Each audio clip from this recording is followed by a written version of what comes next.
პრობლემაზე ორიენტირებული სწავლება, რაც ძალიან აქტუალურად გამოიყენება დასავლეთ ევროპის რას ნიშნავს პრობლემაზე ან პროექტზე დაკეთება? კი, რა თქმა უნდა. ეს არის ზუსტად ის თქვა აზროვნების ფორმა, რომლის მიხედვითაც რეალურად საბოლოოდ იქნება ახალი ბიზნესები და იქნება ინოვაციები. ანუ ჩვენ რაღაც აბსტრაქტულად კი არ ვსწავლობთ რაიმე კონკრეტულ დისციპლინას, არამედ ავიღებთ კონკრეტულ პრობლემას, ავიღებთ კონკრეტულ მიზანს და სწორედ იმ მიზნის ირგვლივ რაღაც გამოსავლის ზებნაში ვცდილობთ რომ ეს ჩვენი ცოდნა გამოვიყენოთ. აი თუნდაც შეიძლება პრობლემა იყოს, მაგალითად აი ჩვენ ასე ვსაუბრობთ ხო განათლების სისტემის პრობლემა, ხო? რეალურად ტექნოლოგიები არის პრობლემაზე ორიენტირებული გამოსავლების ძიება, ხო? არსებობს რაღაცა პრობლემა, რის გადაჭრაც გვინდა, ანუ მაგალითად რაღაც მოქმედება არ ხერხდება, ხო? გადაადგილება არ ხდება A პუნქტიდან B პუნქტში, ჩვენ უნდა მოვიფიქროთ ის გზა, რომელთაც ამ ერთი ადგილიდან მეორეში მივიღოთ და სწორედ ამ პროცესში ვფიქრობთ ყველა იმ შესაძლო პრაქტიკულ, მოსახერხებელ და მომგებიან გზას, როგორ შეიძლება ერთი პუნქტიდან მეორეში მივიდეთ. განათლება უფრო და უფრო ეფუძნება შემოქმედებითობას, სწორედ ამ ლოგიკური აზროვნების და კრიტიკული აზროვნების უნარებს, იმიტომ რომ კიდევ ერთხელ როგორც ვთქვით, უბრალო ცნებები, უბრალო მოქმედებები შეუძლია უკვე მანქანასაც, რობოტსაც დაიზებიტოს. ან თუნდაც პრობლემაზე დაფუძნებული, მაგალითად იგივე ინოვაციების განვითარება, ხო? ეს არ არის ის, რომ სწავლობთ რაღაც ეკონომიკას ზოგადად ან მაკრო ან მიკრო, ჩვენ სწავლობთ იმას, თუ როგორ შეიძლება ინოვაციებს ხელი შეუწყოთ, ხო? და ეს რომ იყოს თქვა სამაგისტრო პროგრამა, ან რაიმე ერთი კონკრეტული პროდუქტის შექმნა.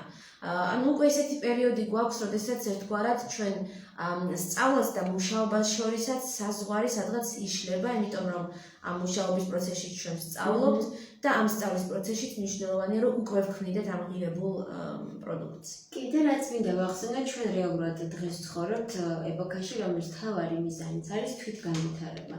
სადაც უამრავი უკვე რესურსი არსებობს, თუნდაც საგანმანათლებლო, თუნდაც ონლაინ კურსების სახით, სადაც შეგვიძლია, არ ვიცი, მაგალითად ჰარვარდის სამაგისტრო პროგრამის ერთ-ერთი კურსი გავიაროთ სრულიად უფასოდ ონლაინ.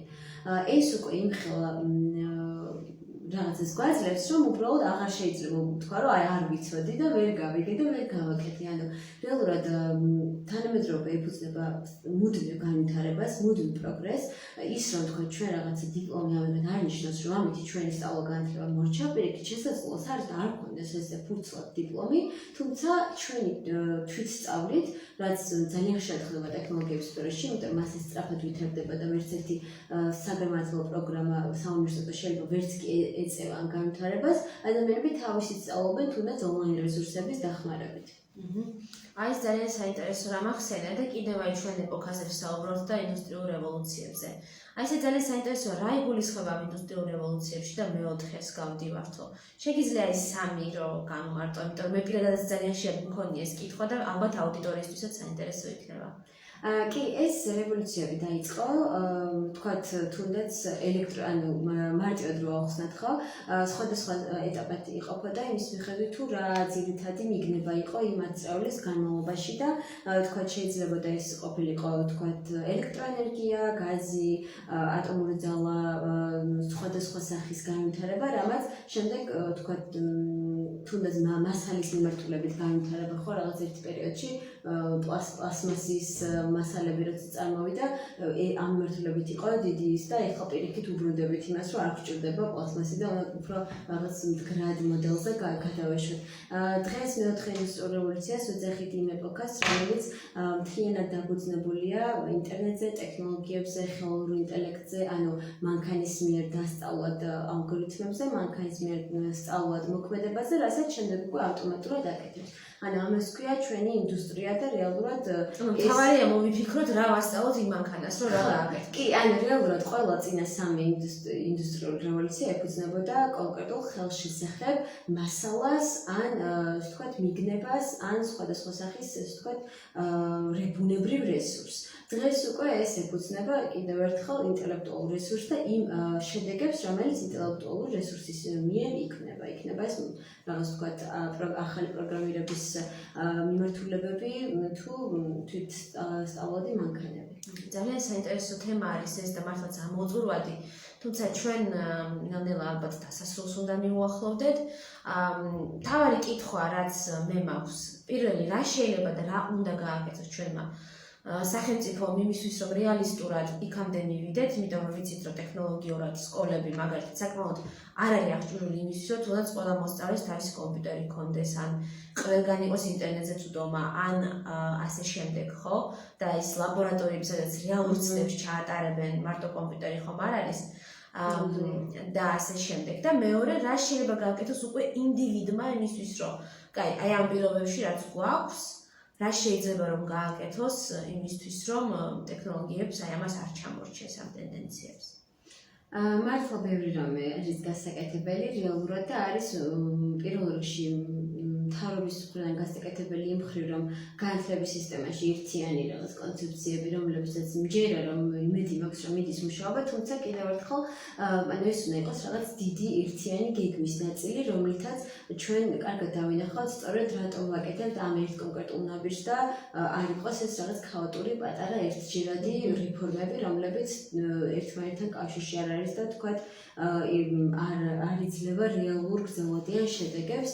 ნამდვილად არის თუ ჩვენ ვამბობთ რომ განათლება არის პრიორიტეტი, მაშინ ჩვენი ქვეყნის ბიუჯეტი შესაბამისად უნდა განიკარგებოდეს, რომ სწორედ საგანმანათლებლო სისტემაში იყოს ძვრები, მოხდეს მასწავლებლების თქვათ კიდევ გადატრეინინგება, მოხდეს აღჭურვა სასწავლო სივრცეების, განსაკუთრებით თუ ჩვენ მეცნიერების განვითარებას ვლაპარაკობთ, სწორედ აღნიშნეთ, რომ სკოლის ასაკში თუ მეცნიერებასთან არ გაქვს შეხება, არ გაქვს ლაბორატორია, თუნდაც მარტივი ქიმიური სთის ჩასატარებლად, რთული არის რომ ამ საგანმა შენში გამოიწვიოს ინტერესი და უბრალოდ ჩათვლი რომ ეს არ არის ეს ან თუნდაც პროექტორი რომ 3D ფორმატში მაინც რო აჩვენონ რაღაცც და კი, ნამდვილად არის ეს პრობლემა განსაკუთრებით პატარა სოფლებში და დასახლებებში და არ უნდა ვიფიქროთ რომ თქვა თუ შეიძლება თბილისში რამდენიმე სკოლაში ხდება ის რაც ხდება ევროპის სკოლებში, ხდება მთელ საქართველოში, ხო, ძალიან ბევრი გვაქვს გასაკეთებელი და არ მხოლოდ მთავრობას, ასევე კერძო სექტორს, რომელიც უნდა ჩაერთოს იმაში, რომ უფრო მეტად მოხდეს მხარდაჭერა სწორედ ესეთი პროგრამების, ესეთი ასე ვთქვათ განახლებების სკოლებში და ასევე სამოქალაქო სექტორის, რომელიც თუნდაც განათლების შესაძლებლობას მისცემს ახალგაზრდებს, იქნება ეს ტრეინინგ პროგრამები, ბანაკები თუ სხვა და რაც შეეხება ინდივიდს, რა თქმა უნდა, ანუ ინდივიდისთვის როგორც ვახსენეთ, ყველაზე უმთავრესი არის თვითგანვითარება და ის რომ ჩვენ ამ ძალიან სწრაფად ვსვათ მსოფლიოში, რომელშიც დღეს ვართ, ფეხი აუწყოთ ამ მოვლენებს და ყოველთვის ვიყოთ მოვლენათა ეპიცენტრში და უფრო ჩვენ ალბათ შეიძლება დავუწყოთ უფრო აი სწორედ ამ მოვლენათა ეპიცენტრში ყოფნას, ვიდრე ჩავერთოთ მაგალითად ფუძ რაღაც პოლიტიკურ დისკუსიებში და თუნდაც ახალგაზრდები უფრო მეტ დროს უთმობდნენ სწორედ სწავლას და თვითგანვითარებას. აი ჩვენ ზუსტად ამ თვითგანვითარებით მივედით კიდევ იქამდე რომ აი ტრენის გადინების ამბავი. ამას როგორ შეიძლება რომ ეს პროცესი შეჩერდეს საქართველოში, იმიტომ რომ ვიცით რომ ადამიანები რომელსაც უნდათ განვითარება და არ უნდათ პოლიტიკურ დისკუსიებში ჩართვა, ძალიან ხშირად ამჯობინებენ იმას რომ უბრალოდ ადგნენ და აქედან წავიდნენ. რა შეიძლება გაკეთდეს იმისთვის რომ ნაკლები ადამიანი წავიდეს, ან როცა მიდიან, შემდეგ ისინი დაბრუნდნენ, ან თუ არ ბრუნდებიან, უცხოეთიდან მაინც აი ეს დიდი კომპანიები რაც გვაქვს, ხო, Google-ის და Facebook-ის და ასე შემდეგ, სადაც კი დასაქმდებიან, რომ იქ მაინც რაღაცნაირად ლობირება გაუწიონ, თუნდაც იმას, რომ რაღაც ქართულენოვანი აპლიკაციები შეიქმნას იმისთვის, რომ ტექნოლოგიურად ქართული არ მოკვდეს, როგორც ენა სამეცნიერო კუთხით.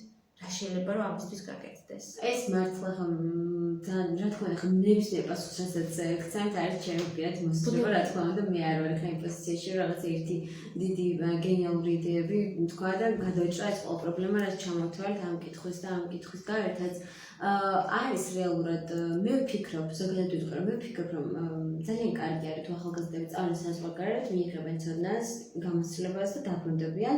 მე ვფიქრობ რომ წასვლა არის ძალიან კარგი, თუმცა ეს მეორე ნაწილი აუცილებელი არის. არ უნდა დაიწყდეს დაბრუნება. ეს დაბრუნება არის აუცილებელი და მე მესმის იმ ახალგაზრდების, რომლებიც ვერ პოულობენ უბრალოდ თავის თავს უკან საქართველოში, იმიტომ რომ თუნდაც ვეღარ ეგუებიან იმ რაღაც პოლიტიკურ დინამიკას, ვეღარ ეგუებიან რაღაც საზოგადოებისგან და სრულიად განსხვავებულ ღირებულებებს და ვთქვათ არიან მოწინებული რაღაც ახალი შექმნან, ახალი გააკეთონ, წამოიწყოს საკუთარი ბიზნესი, მაგრამ ვერ ნახულობენ ამის ამის შანსსაც.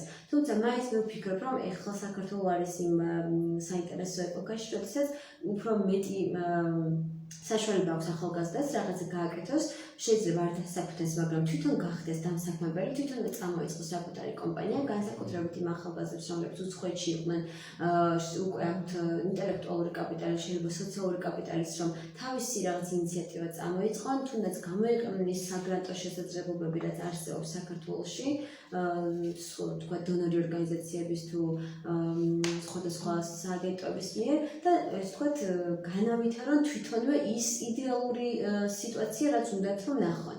შეიძლება ვერ იპოვოს ის დამსაქმებელი, როგორც კიდე რომ იყოს, თუმცა ეკონომიკის განვითარების მთავარი ფაქტორი ხომ ეს არის, რომ ჩვენ თვითონ უფრო მეტი ადამიანი გახდეს დამსაქმებელი, ან უფრო მეტი კომპანია შეიქმნას, უფრო მეტი ბიზნესი შეიქმნას, თუნდაც სასტუმრო, აგრობიზნესი და ასე ვთქვათ, ყველა სფეროში უფრო მეტმა ადამიანმა აიღოს მართვის სადავები ხელში და უფრო მეტად დაეხმაროს ამ ხმადას თავისივე ქვეყანას. და შემდეგ ისინი უფრო განვითარებული მოქალაქეებიც იქნებიან, უფრო დამოუკიდებელი, ხო, დამსაქმებლისგან თუ სხვა ზედამხედველისგან ერთგვარად და უფრო თავისუფლად გამოხატავენ თუნდაც თავის პოლიტიკურ თუ სხვა ნებისმიერ მოსაზრებას. და აქვე მნიშვნელოვანი არის ის, რაც ჩვენ ძალიან გვაკლია, ეს არის სოციალური კორპორატიული პასუხისმგებლობა.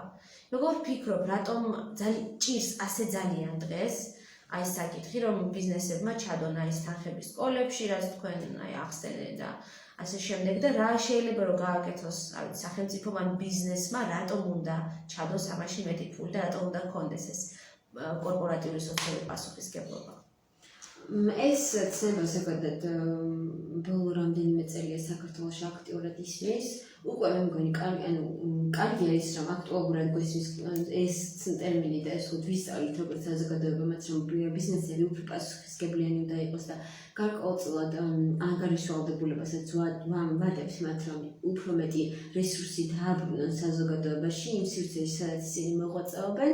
არის ნამდვილად ვერ ვიტყვით, რომ არ არსებობს, არიან უფრო მეტად დიდი კომპანიები საქართველოში, თუნდაც საბანკო სექტორის წარმომადგენლები, რომლებიც დებენ თანხას ადამიანური რესურსების განვითარებაში, თუნდაც განათლების პროგრამების სახით, ან სოციალური ბიზნესების დაფინანსების სახით, არის ესეთი მაგალითები, თუმცა რა თქმა უნდა, ყველა ბიზნესი თანაბრად არ ითვალისწინებს და არ იაზრებს იმას, რომ თუ ამ ქვეყანაში მოღვაწეობ, შესაბამისად უნდა გინდოდეს, რომ ეს ქვეყანა უფრო მაღალ საფეხურზე ავიდეს თავისას და უბრალოდ მხოლოდ შენი სარგებელი არ მოქონდეს ამ კონკრეტულ ბიზნესთან აქტივობას, რომელსაც ახორციელებ. არ ვიცი, მე ვფიქრობ, რომ ძართულია ხა ესე ვიღაც ბიზნეს უთხრა შენ დაავალდებულო, თუმცა არის თუნდაც გაეროს პროგრამები, რომლებიც უფრო მეტად აქტუალურად მუშაობს დღეს უკვე ბიზნესთან და თუნდაც სხვადასხვა ესე ვთქვათ მრავალფეროვნების ახალისების კუთხით ან ქალების დასაქმების კუთხით სთავაზობს ბიზნესებს, რომ უფრო აქტიურად ჩაერთვან საზოგადოების განვითარებაში. ძალიან საინტერესო იყო ყოველივე ეს, ნინოცა დიდი მადლობა შეგიძლიათ გადაცემისთვის. იმედი მაქვს და დარწმუნებული ვარ, რომ ეს ძალიან საგულისხმო მესიჯები იქნება ჩვენი მაყურებლებისთვის, სამოქალაქო საზოგადოების წარმომადგენლებისთვის, ახალგაზრდებისთვის, რომლებიც ამას უყურებენ და ამ თემას აუცილებლად რაღაც სხვადასხვა ფორმებით დაუბრუნდებით. ჩვენ კი დღეს უნდა დაგემშვიდობოთ და შემდეგ ურჩაბად შეგიძლიათ, რომ ეს მოისმინოთ უკვე აუდიო ვერსია ამ გადაცემისა ონლაინ რადიო ჩემი ხმის პლატფორმაზე. შემდეგ კი ასევე SoundCloud-ზე, ახლა კი ორი კვირით დაგემშვიდობებით დროებით. მადლობა დროებით.